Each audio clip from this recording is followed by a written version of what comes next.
Il n'y a personne dans cette terre qui va nous prouver que Mohammed sallallahu alayhi wa sallam, c'est un polythéiste qui adore des statues dans Sourate 53, ni dans aucune autre sourate dans le texte du Coran al-Karim. Vous parlez beaucoup, vous vous agitez derrière vos ordinateurs, derrière vos écrans et vos tablettes parce que vous n'avez pas les musulmans devant vous et c'est ça qui vous sauve jusqu'à maintenant. C'est une réfutation rapide qu'on vient de faire. Assalamu alaikum, bonjour et bienvenue à tous. J'espère sincèrement que vous allez tous bien. Comme vous le savez, il y a beaucoup de personnes qui prétendent que dans le Coran, il y a ce qu'on appelle les versets sataniques. Donc ils disent que le prophète Mohammed sallallahu alayhi wa sallam, il a invoqué et élogé 3 fausses divinités en dehors d'Allah qu'il existait à l'époque. Donc il a également espéré leur intercession, etc., etc. Ils disent de toute façon, ce texte-là se trouve dans le Coran, dans la sourate 53, à partir du verset numéro 19, ils disent donc que ces 3 fausses divinités, elles existent dans le Coran, donc que le Coran fait les éloges de 3 fausses divinités en dehors d'Allah. En fait, la vidéo, on aurait pu l'arrêter tout de suite, là, au bout de 50 secondes. Pourquoi? Dans le verset juste après, Allah Azza wa Jal, qu'est-ce qu'il dit? In hiya illa asma'un samaytumuha antum wa aba'ukum ma anzalallahu biha min sultan. Allah, il explique que le nom de ces fausses divinités, c'est des noms qui ont été inventés par les polythéistes et leurs ancêtres, au sujet duquel Allah n'a jamais révélé la moindre preuve. Mais en fait, ce qu'on va faire, Inch'Allah, c'est qu'on va refaire le tour de Sourate 53 pour vous montrer définitivement que quand on touche le Coran, il faut faire très attention. Je reviens dans Sourate 53, verset numéro 1. Allah, il dit « Wa najmi idha hawa ». À l'époque, il y avait des Arabes qui adoraient les étoiles en dehors d'Allah subhanahu wa ta'ala. Donc, Allah Azza wa Jal, il jure par l'étoile pour montrer que c'est lui qui contrôle et qui domine les étoiles, donc que les étoiles qui sont soumises à Allah ne méritent en rien l'adoration, mais que l'adoration doit être vouée totalement à Allah Azza wa Jal seul.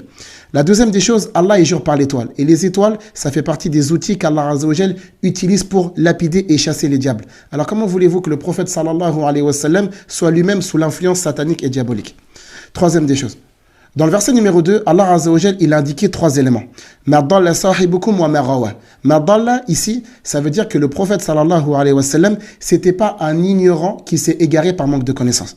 Sahibukum, ici, Allah Azza wa Jal, il a qualifié le prophète Mohammed alayhi salatu wa sallam d'être le compagnon des polythéistes de l'époque. Parce qu'il le connaissait et il savait que c'était quelqu'un qui était véridique.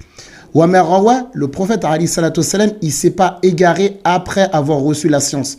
6e des choses, verset numéro 3. Wa ma yantiqu anil hawa. Le prophète alayhi salatu wa sallam, il ne parle pas sous l'effet de la passion et ne parle pas non plus sous l'effet diabolique satanique. 7e des choses. In huwa illa wahyun yuha. Allah Azza wa Jal, ici là, il prouve que c'est une révélation véritable qui provient de la part d'Allah Azza wa Jal. Allamahu shadidul quwa, qui a été enseigné par un ange et non pas par un djinn. Parce que Allah Azza wa Jal, à la fin de la sourate 26, qu'est-ce qu'il a dit? Wa ma tanazalat bihi shayatin wa ma yanbaghi lahum wa ma yastati'un innahum 'anis sam'i lima'zulun. 8e des choses. Allah Azza wa Jal, juste après, il dit فَأَوْحَى إِلَىٰ عَبْدِهِ مَا أَوْحَى. Allah Azza wa Jal, il revient, il re-signe encore une fois pour prouver que le Coran, c'est une révélation qui provient d'Allah Azza wa Jal. Maintenant, lorsqu'on cite Sourate 53, verset numéro 19, c'est que, en fait, vous avez oublié que Allah Azza wa Jal, juste avant, il parle d'un contexte. Le contexte, c'est le voyage nocturne que le prophète Mohammed sallallahu alayhi wa sallam a fait et il a vu beaucoup parmi les signes et les prodiges d'Allah subhanahu wa ta'ala. Et c'est dans ce contexte où Allah Azza wa Jal, il a montré des signes prodigieux au prophète alayhi salatu wa sallam. Il s'adresse aux polythéistes en leur disant une fois qu'Allah il a montré les miracles de son prophète, il condamne, il blâme les polythéistes qui adorent de fausses divinités en leur disant « Regardez-vous, considérez vos fausses divinités. » C'est ça le contexte. Si vous prenez tout le contexte, ça n'a rien à voir avec le fait que le prophète, alayhi salatu wassalam, il adore ou il invoque ou il vénère de fausses divinités en dehors d'Allah. Au contraire, ce passage-là, c'est un blâme, c'est une critique, c'est une condamnation d'Allah subhanahu wa ta'ala envers les polythéistes qui adorent de fausses divinités. Al-Lat, c'est qui? Al-Lat, certains ils disent que c'était un homme. Allah Azza wa Jal, ici, il a annulé l'adoration pour les hommes. Wal-Lat, certains ils disent que c'est certains disent que c'était une pierre. Donc c'est la même chose, l'adoration pour les pierres, elle a été retirée. Al-Uzza, c'était un arbre. C'est la même chose, encore une fois, ici, Allah Azza wa Jal, il a annulé l'adoration pour les arbres. Pourquoi les gens les ont appelés Al-Lat ou Al-Uzza ou Manat? Il faut retourner dans la sourate 7, verset 180. Quand Allah il dit, subhanahu wa ta'ala, en fait, les polythéistes de l'époque, étant donné que Allah, il s'appelait Allah, ils ont dit, nous, on aura une divinité qui va s'appeler Al-Lat. Allah, il s'appelle Al-Aziz, et nous, on va appeler notre divinité Al-Uzza. Allah, il s'appelle Al-Mannan, et nous, on aura une divinité qui va s'appeler Manat. Le contexte. In hiya illa asma'un samaytumuha antum wa aba'ukum. Allah Azza wa Jal, il dit que les noms là, ce sont des faux noms inventés par les polythéistes, eux et leurs ancêtres. Ma anzalallahu biha min sultan, Allah Azza wa Jal n'a jamais révélé aucune preuve par rapport à ça. Ensuite, Allah Azza wa Jal, il condamne encore une fois les polythéistes en leur disant Allah Azza wa Jal, juste après, dit quoi? Falilahil akhirah wal ula. Allah Azza wa Jal, il explique que l'ordre, le commandement, tout lui revient ici et ce n'est pas les statues ou les fausses divinités qui vont gérer quoi que ce soit.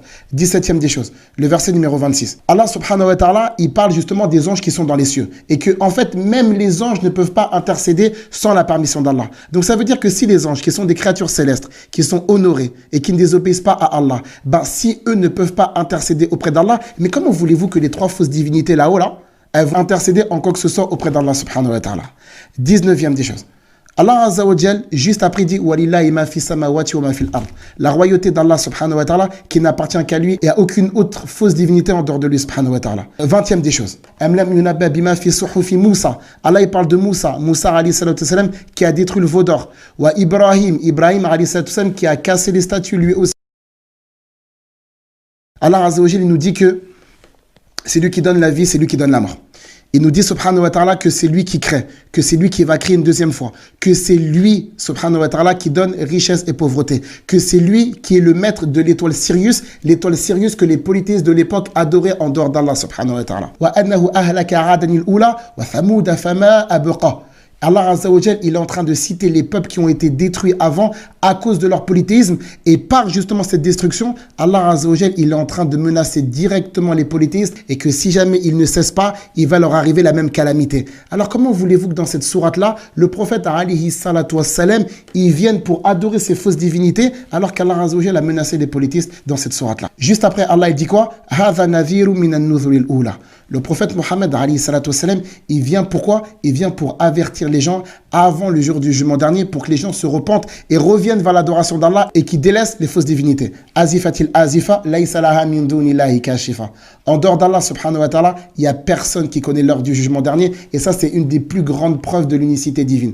30e des choses, qu'est-ce qu'il dit Allah? Fasjudu lillahi wa'budu. Et à la fin, Allah il termine la sourate en disant prosternez-vous devant Allah et adorez-le. Par Allah, c'est une réfutation rapide qu'on vient de faire.